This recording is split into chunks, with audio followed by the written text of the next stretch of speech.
Hi viewers, welcome to our channel. Phone tapping వ్యవహారం తెలంగాణలో ఎంత హల్చల్ చేస్తుందో మనందరికీ తెలిసిందే. సినిమా హీరోయిన్ల ఫోన్ ట్యాపులు చేశారని, ప్రతిపక్షాల ఫోన్లు ట్యాపులు చేశారని చెప్పేసి ఎన్నో ఆరోపణలు బీఆర్ఎస్ పార్టీ అయితే ఎదుర్కొంటుంది. అయితే ఈ ఫోన్ ట్యాపింగ్ అవసరమని అప్పటి ప్రధాని మన్మోహన్ సింగ్ గారే చెప్పారని చెప్పేసి ఇప్పటి బీఆర్ఎస్ నేత క్రిషాంక్ గారు చెప్పడం చూస్తున్నాం. అసలు మన్మోహన్ సింగ్ గారు ఎందుకు ఇటువంటి వ్యాఖ్యలు చేశారంటే, ఏ సందర్భంలో ఆయన వ్యాఖ్యలు చేయాల్సి వచ్చింది అన్న విషయం మీద డిస్కస్ చేయడానికి ప్రజెంట్ మనతో పాటు సీనియర్ జర్నలిస్ట్ జయదేవ్ వర్ణ వారితో ఒకసారి డిస్కస్ చేద్దాం. సార్ నమస్కారం. సార్ నమస్తే అండి. సార్, అంటే ఫోన్ ట్యాపింగ్ అవసరం అని చెప్పేసి అప్పటి ప్రధాని మన్మోహన్ సింగ్ గారు చెప్పారని చెప్పేసి ఒకసారి గుర్తు చేశారు బీఆర్ఎస్ నేత క్రిషాంక్ శర్మ గారు. అంటే ఇప్పుడు ఎందుకు గుర్తు చేస్తున్నారు? మరి అసలు ఫోన్ ట్యాపింగ్ వ్యవహారం పైన మీ ఒపీనియన్ ఏంటి? అసలు ఏ సందర్భంలో మన్మోహన్ సింగ్ గారు చెప్పుకుంటారు సార్? క్రిషాంక్ గారు సోషల్ మీడియా కన్వీనర్ ఏదో ఆయన, అంటే కేటీఆర్ గారికి విధంగా రైట్ హ్యాండ్. అయితే ఆయన ఇప్పుడు ఇలాంటి వ్యవహార స్టేట్మెంట్లు ఊరికే ఇచ్చినా పరోక్షంగా మేము నిజంగా చేశాము అని ఒప్పుకున్నట్టే అనిపిస్తుంది. అంటే ఇదే ప్రాబ్లం. ప్రతి ఒక్కరూ నాయకులుగా మారి స్టేట్మెంట్ ఇచ్చేస్తే ఏదో అధిష్టానం దృష్టిలో పడిపోతాము, వీళ్ళకి కాపాడేస్తామని అని ఫీల్ అవుతారేమో. కానీ ఇట్లాంటి స్టేట్మెంట్లు ఇవ్వడం వల్ల ఇప్పుడు ఎలా ఉందంటే, మేము దొంగతనం చేసాం, దొంగతనం తప్పులేదని ఒకప్పుడు మన్మోహన్ సింగ్ గారు అన్నారు అన్నట్టుగా ఉంది. ఆయన దొంగతనం తప్పులేదని ఎప్పుడని ఉంటారు? ఇప్పుడు మన దగ్గర నుంచి వెపన్స్, మిసైల్స్ టెర్రరిస్టులు తీసుకెళ్ళిపోతే వాళ్ళ దగ్గర నుంచి మెలగ చాటుగా మాటుగా వాళ్ళతో యుద్ధం చేసేనా మనం సైనికులు తెచ్చారనుకోండి, బాగా చేశారంటే అది దొంగతనం ఎందుకు అవుద్ది? అలాంటి సందర్భంలో దొంగతనం అయినా కూడా మన ఆస్తి మనం దక్కించుకున్నామనే ఫీల్డ్ వచ్చే ఎగ్జాంపుల్ చెప్తున్నాయి.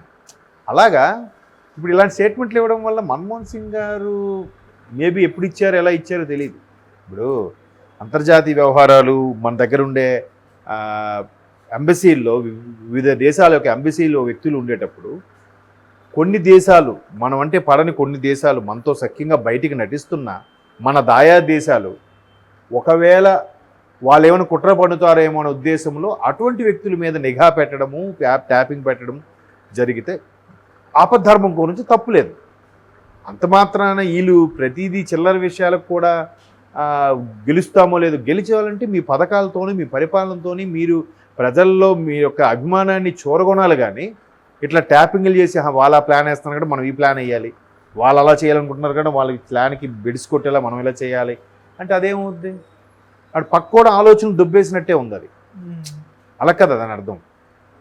సో కాబట్టి ఇప్పుడు అంటే ఈయన తెలిసి మాట్లాడారో తెలియక మాట్లాడారో తెలియదు, కానీ ఇండైరెక్ట్గా అదే అర్థం అనిపిస్తుంది. మన్మోహన్ సింగ్ గారు ఒకప్పుడు దొంగతనం చేయడం తప్పు కాదు అన్నారు అన్నట్టుగా అనిపిస్తుంది. అంటే ఇండైరెక్ట్గా ఒప్పుకుంటున్నట్టే సంకేతాలు ఇచ్చినట్టే కదా. ఒకప్పుడు మన్మోహన్ సింగ్ గారు అలా అన్నారు కాబట్టి ఆయనకి ఇప్పుడు వెళ్ళి ఎంక్వైరీ చేయాలి అంట రేవంత్ రెడ్డి గారు, సోనియా గాంధీ గారు, కాంగ్రెస్ వాళ్ళు వెళ్ళాలట.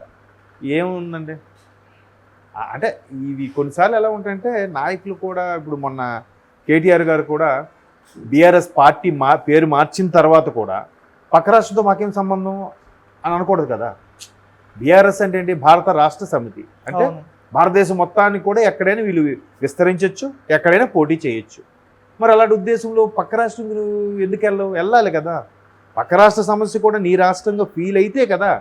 అట్లా ఆయన స్లిప్ అవ్వడం, చంద్రబాబు గారు అరెస్ట్ అయిన తర్వాత పక్క రాష్ట్రం మనకేంటి సంబంధం అని అనడం, ఇది కొద్దిగా ట్రోల్స్ అయ్యే బాగా. అది కొంచెం ఆయనకి వ్యతిరేకంగా ఇబ్బంది పెట్టిందని నా అభిప్రాయం.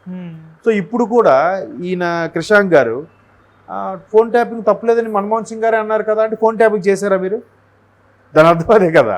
అట్లాంటి స్టేట్మెంట్ వల్ల మరికొద్దిగా ఇరకాటంలో పెట్టేలా ఉంటాయి.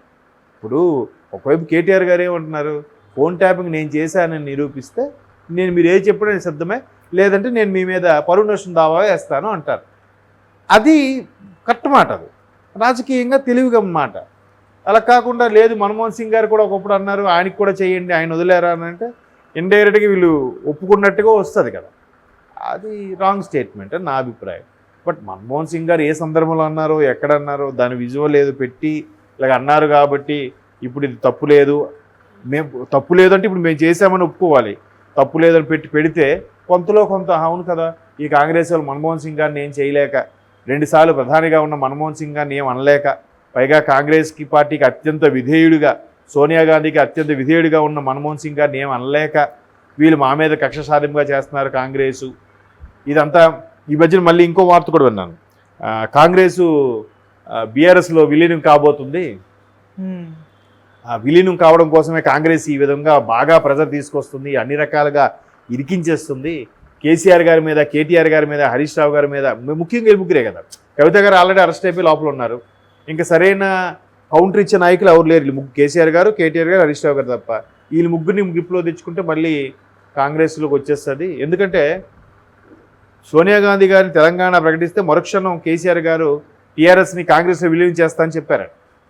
బట్ అప్పుడు చెప్పడానికి వెళ్ళినప్పుడు కేటీఆర్ గారు మొన్న ఏదో ఇంటర్వ్యూలో కూడా చెప్పారు, అందరిలాగే కూడా సరే మీరు లైన్లో ఉండండి చూద్దామని అన్నారట. వాళ్ళంతా ఇదిగా చూడండి ఆ కాంగ్రెస్ వాళ్ళు. అంటే ఎప్పటికీ మేమే గెలిచేస్తాం, మేమే రాజులుగా ఉంటాం ఫీల్ అయ్యారేమో కాంగ్రెస్ వాళ్ళు. అది కూడా వెళ్ళి కలిపేద్దామని కూడా ఉద్దేశంతోనే వెళ్ళారంట. అంటే మాలో కలవడానికి చాలా పార్టీలు సిద్ధంగా ఉన్నాయి, మీరు లైన్లో ఉండండి అన్నట్టు మాట్లాడారు. కాళ్ళ దగ్గరికి వచ్చిన అదృష్టం అనుకున్నట్టేగా. అప్పుడు ఉన్న కేసీఆర్ గారికి ఇమేజ్ దాన్ని బట్టి చూస్తే కేసీఆర్ గారు కాంగ్రెస్ తరఫున సీఎం అయ్యేవారుగా, కాంగ్రెస్కు వెలిగేదిగా. ఈ కొంచెం పెద్ద మనుషులు ఓవర్ యాక్షన్ వల్ల అది పోయి చేదాటిపోయిందేమో.